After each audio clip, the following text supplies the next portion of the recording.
I gave Tom Aspinall some tough love the other day, and I word it as tough love. I don't word it as criticism. I do that for one standpoint, which is I'm a fan. I feel like as a fan and a very public advocate of Tom Aspinall that if I see the other side of the coin, I don't go behind anybody's back, come right in front of the whole world, share my piece that I firmly believe will help him. Not me, not I get $1 for it, not I get any attention for it, not I get opportunities for it, I do it to help him. So I see that as a way, it was tough love. It wasn't all wonderful because I was critiquing and asking for some changes within the approach to media by Tom Aspinall. All right. So Tom got back to me. He said that he wasn't looking for advice. Thank you very much. He's very comfortable being himself. He is not going to act a fool and be an SHIT talker to get attention. He's one of the greatest mixed martial artists walking the earth. Okay.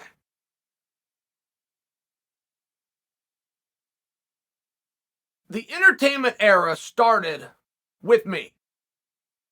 And I will tell you, as gross as that is, and I'm shining my wheels, if you guys were around for it, then I just stated the obvious. But if you weren't, it's something I'm proud of, right? You're always going to be proud of something, not only what you achieved with the sport, but where you left it. If you had an influence over our industry, you're going to feel good about it. I do feel good about that. Absolutely. Nobody sold tickets, moved t-shirts, and got attention. Nobody broke from the .coms into the mainstream before I did, and I admit I did it, through trash talk. Now, I do understand what Tom is saying, because I did the same thing. Tom wants to go out there and be true to himself. I did too. But that's who I was. I had a chip on my shoulder. I knew I was the baddest dude walking the planet. I couldn't even get into the organization, let alone the made card, let alone title opportunities. I couldn't get any of these things, and I was upset. One of the reasons I came across as so authentic and was able to bring so many people in such a quick period of time is because they could see I was genuine and sincere. That did go into the category of trash talk. Now, Tom called it SHIT stock. I've never used profanity in my life. I've never come close to using profanity as I did just now when I spelled the word that Tom said. And so the fact that he said it makes me think, okay, well, maybe he doesn't know, right? Maybe he's a younger guy. Maybe he really doesn't know. The Ultimate Fighter, which is the single greatest marketing vehicle this sport has ever had, any organization, I changed single-handedly. That was a joke that was called a reality show. It was called a reality show by the organization itself. And they go on and they act like fools and they do these weird antics. I come in on season 17. On day one of the press conference, I restart this whole narrative. And I said, like everything else in this sport, going to need me to come along to change it and show you the way that it should have been done in the first place. But I'm going to do it here. I'm going to start with it now. This is not a reality show. The reality is it's a show. But so's the Super Bowl. We're going to document the toughest tournament in all of sport. And if you can tell me any sport that has a tournament that is more difficult than fist fighting up to 3 men, making weight for all 3 of those contests, training twice a day, every day, whether you feel like it or not, because that is the show, having every nicety and comfort taken away, living with, eating with, training with, riding to the arena with the competition, and then in reverse. If you could tell me anything as hard as that, I won't make the statement anymore. But if you can't, don't call us a reality show again. Call it the toughest tournament in all of sport. And the Ultimate Fighter has always been different. I'm proud of that. It's a simple thing. Shining my wheels. I don't get anything for it, but I will share with you. I do understand this very well. So if the advice comes from me, somebody thinks that they have to do what I did or that I'm saying be the next Chael, you've got the book, but you haven't read it very carefully. Randy Couture never sold out, as Tom put it. He was never untrue to himself. He never pretended to be somebody he was not. In all fairness, neither did I. Georges St. Pierre Never trash talked anybody. Biggest draw in the history of the sport. Khabib Nurmagomedov has never put anybody down in public. I don't know that Khabib's ever said anything bad about somebody behind their back. So I'm only sharing with you there's a number of ways to do these things. If Tom feels, hey, this is who I am, I got to be true to myself. We can do that. I don't want to be a dick about it, but I sure could be easily, Tom. I believe you're 27 years old. For 25 years, you being Tom, how'd that work out for you? Because you didn't get the education your parents wanted. You didn't have the job that you set out to go and do. You didn't have the notoriety. You're sleeping 4 deep in an apartment, eating ham and beans. You're not fighting on main cards. You're not fighting on any cards. You're hoping to get applied down to the park. I mean, do we really want to do that? Is that really the message that you've got? Go ahead, it's your career. But I'm not advising you on a personal level how you're going to behave or how you're going to act. I'm telling you that on a professional level, when you have an interview that's given to you, somebody called you, they want to help get your message out, and you use that interview to talk about and shine the wheels of Francis Ngannou. I bring to you that that's wasted print. It's wasted ink. If you're a really interesting guy, and again, first 25 years ago, were you an interesting guy? Is that who you are? Are you an interesting guy? You decide. If you're a really interesting guy, go right ahead and do it.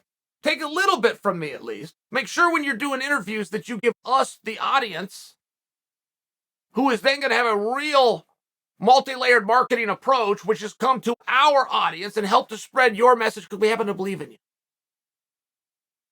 Give us something to use. I can't come and serve Tom Aspinall because I took the time to read a Tom Aspinall piece when Tom Aspinall talked about how great Francis Ngannou is. I don't have a message. You're doing those interviews, you're promoting. And if you're promoting, you're doing one thing, which is telling a story. And if you were telling a story, you got 5 W's. Who, what, when, why, and where. And if you did one of those interviews and you did not include for your personal story and your personal career, your who, what, when, why, and where, you have not served your time very well. That's my point. Very simple. Very, very simple. If you're an interesting guy, any direction you want to go. If you're fast to the lash, like I was. If you're going to do hot takes like Conor McGregor. If you were going to be nice, handsome, and really well-dressed, like George St. Pierre. If you were going to be Captain America and serve your country, like Randy Couture. I mean, there's a lot of ways that you can go. I by no means say that you got to go my route. If I was to compare my route to a professional wrestler, it would have been Stone Cold Steve Austin. But the exact opposite side of the coin, with just as many tickets sold, was The Rock. Rock did not use intimidation. He did not use trash. He used humor. Never been done before. Other guys in that genre had used intensity. There's a number of ways that you can go. Say that you don't want to be a WWE character. You don't need to be a WWE character. But at some point, you yourself have been entertained. Just today, you've been entertained. Did you watch television today? Was it a movie? Johnny Depp's name is really big right now. Do you like Johnny Depp? Okay, because there's never been a role that Johnny Depp had where he played Johnny Depp. Just so you understand. You like DiCaprio, Brad Pitt? Are these guys that you think have done a really good job in entertaining you because they never went on TV, they never got a role, they never made $1, they never brought anybody into the theater? Being DiCaprio and being Brad Pitt. They played a character. And if that's not for you, and this is about being true to oneself, if that's what this is about, I encourage that. What is it within you that is interesting and is captivating that people can get behind? Find that, turn it up. It's an old expression. I think Colby Covington uses this one a lot. Be who you really are on steroids. Be who you really are and turn the volume up. That's really great advice. We would not encourage you to be the next Conor McGregor or George St. Pierre, even though they were polar opposites, or Khabib or Randy or Chael. Fully encourage you to be the first Tom. But I'm interested in Tom, and I'm interested for the reasons that you said. I do think that you're one of the baddest fighters walking the planet. I do think that's true. I think that you deserve credit. I encourage you, when given the opportunity, get yourself that credit. Tell us, the audience, why it matters. That's where the 5 W's come from. Who are you fighting next? When are you fighting? Where are you going to fight them at? All the 5 W's, the single most important is the why. Why does this matter to you?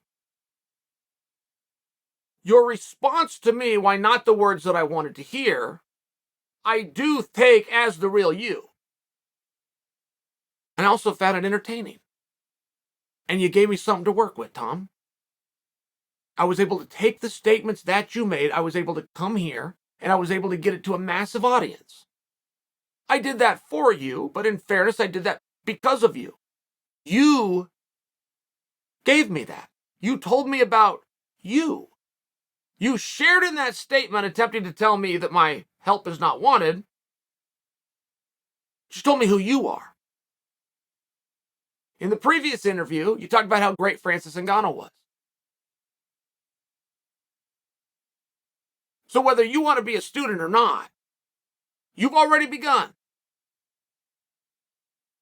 Continue to tell the world who you are and why we should care.